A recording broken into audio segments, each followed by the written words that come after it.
Le film s'ouvre sur une tension palpable à un poste frontière colombien où arrive un camion de transport anonyme. À l'intérieur, un homme consulte nerveusement son téléphone, indiquant qu'il est sur le point de conclure une rencontre cruciale. Le véhicule s'immobilise dans une zone isolée, et l'homme ouvre une lourde caisse en bois, révélant Chris, une figure robuste et déterminée, dont l'attitude laisse présager un passé sombre et dangereux. Cependant, ce qui semblait être des retrouvailles avec des alliés se transforme rapidement en trahison. Avec une efficacité brutale, Chris neutralise les deux hommes avant de récupérer son sac et de s'éloigner calmement, comme si de rien n'était. Le récit nous conduit ensuite vers une modeste tombe, où Chris se tient solennellement, le visage marqué par le chagrin, alors qu'il contemple la pierre tombale de sa défunte épouse. L'émotion brute qui émane de lui contraste violemment avec la scène suivante qui nous transporte dans un domaine luxueux. Là, Alisa, une jeune femme rentrant de l'école, est accueillie par son père Vicente, un homme fortuné et autoritaire. Son accueil mélange affection et suspicion alors qu'il confisque son téléphone d'un geste joueur pour l'interroger sur ses fréquentations. Démontrant un mélange de domination et de protection excessive, Vicente insiste pour qu'elle l'accompagne à une fête prochaine et l'encourage à inviter ses amis. Pendant ce temps, dans un entrepôt faiblement éclairé, l'assassin lourdement balafré connu sous le nom d'El Corvo se prépare pour une mission sinistre. Plus tard dans la soirée, il pénètre dans un café et s'assoit silencieusement, mettant mal à l'aise tout le personnel par sa seule présence inquiétante. Lorsqu'une serveuse lui demande de partir, il réagit avec une violence explosive, la maltraitant et la forçant à participer à un rituel bizarre où elle doit couper et manger une part de gâteau pendant qu'il scrute chacune de ses réactions avec une intensité dérangeante. Ce moment glacial est brutalement interrompu par l'arrivée de la police, déclenchant une brève confrontation. Cependant, un officier parvient à désamorcer la situation et aide la serveuse à s'échapper. Dans un retournement choquant, El Corvo les piège dans leur véhicule et les assassine tous deux sans la moindre hésitation, démontrant sa nature impitoyable. Le lendemain, Alisa voyage dans le luxe, escortée par des gardes du corps, quand un mendiant s'approche de son véhicule sous prétexte de nettoyer le pare-brise. Lorsque l'un des gardes descend pour le confronter, le mendiant révèle sa véritable identité. Chris. Dans une démonstration rapide et brutale de ses compétences au combat, Chris neutralise les gardes et enlève Alisa, l'enfermant dans le coffre avant de prendre la fuite. En apprenant l'enlèvement de sa fille, Vicente explose dans une rage furieuse. Il agresse violemment le garde survivant et place une récompense substantielle sur la tête de Chris, déclenchant une chasse à l'homme implacable. Alors que Chris conduit, Alisa se débat désespérément dans le coffre, cherchant la liberté à tout prix. Finalement, il ouvre dans une tentative de la calmer, mais elle saisit l'opportunité pour s'échapper et fuit dans les bois denses. Chris la poursuit et la rattrape, lui révélant alors une photographie de lui-même avec sa mère. Il affirme avoir partagé un lien profond avec elle et explique qu'il a fait le serment solennel de protéger Alisa. Bien que sceptique, Alisa écoute ses paroles, mais sa défiance reste entière. Elle accepte à contre-cœur de l'accompagner, mais seulement à condition de le tenir en joue avec une arme. Plus tard, elle découvre que le pistolet n'est pas chargé. Chris avait délibérément retiré les balles et reprend l'arme sans difficulté. Leur périple prend un tournant inattendu lorsque leur voiture tombe en panne d'essence, obligeant Chris à s'arrêter dans une station-service voisine tout en laissant Alisa dans le véhicule. Saisissant sa chance, elle s'échappe et trouve un groupe de jeunes joueurs de football, leur disant urgemment qu'elle a été kidnappée. Ils confrontent Chris, qui les avertit sévèrement de reculer.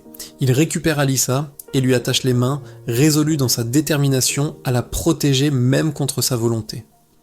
Alors qu'elle continue de protester, Chris révèle une vérité bouleversante. Il est son père biologique. Alisa est stupéfaite, momentanément distraite par la faim.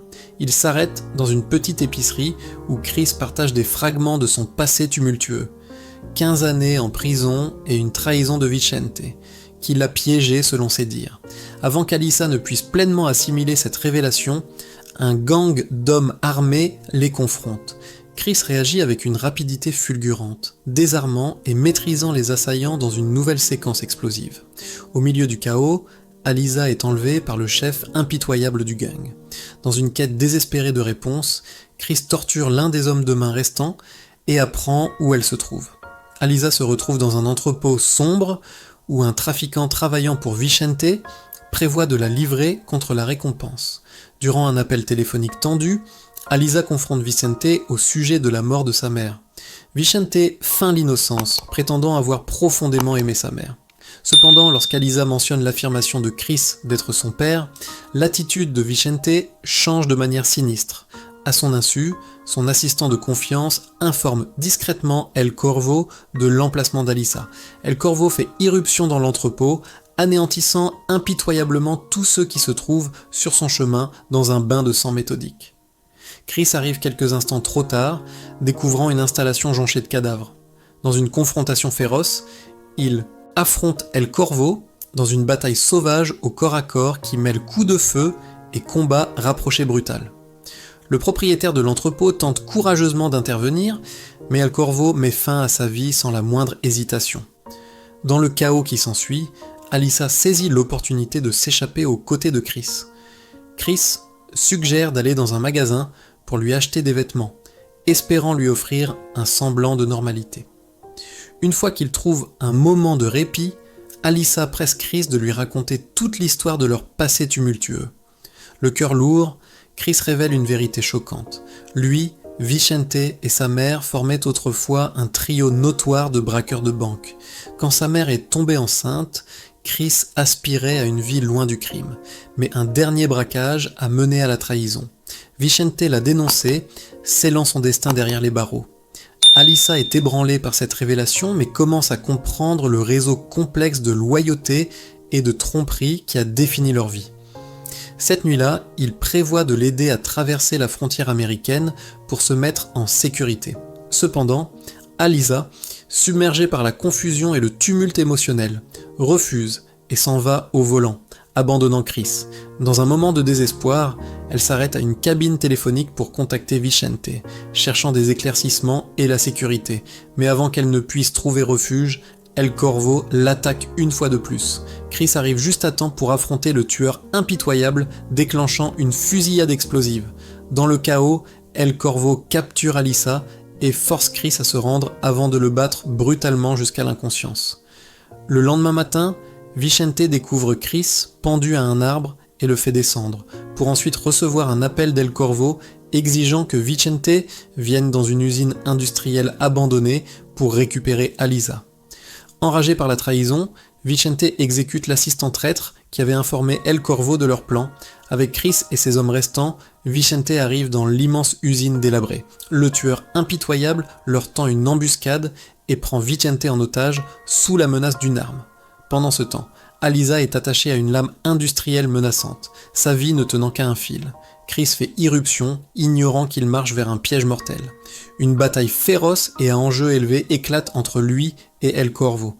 Vicente, désespéré de sauver Alisa, regarde impuissant la lame se rapprocher dangereusement d'elle. Au milieu du chaos, El Corvo révèle une vérité dévastatrice. Il a assassiné la mère d'Alisa sur ordre de Vicente.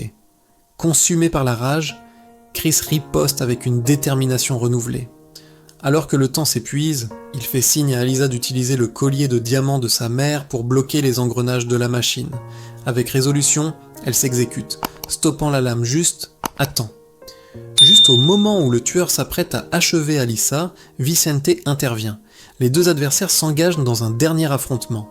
Vicente enfonce une lame dans le torse d'El Corvo, mais le tueur riposte avec une force létale, entraînant Vicente avec lui alors qu'ils chutent tous deux vers la mort depuis la plateforme. Au lendemain de cette épreuve déchirante, Alisa se retrouve devant la tombe de sa mère. Elle s'agenouille et dépose une rose, son cœur lourd du poids des vérités nouvellement découvertes et des émotions non résolues. Chris la rejoint silencieusement, plaçant son propre hommage à côté du sien, alors qu'ils se confrontent tous deux à l'héritage douloureux de leur passé partagé. Merci d'avoir regardé. Si vous découvrez Fist Recap, n'oubliez pas de vous abonner pour davantage. À la prochaine et bonne journée.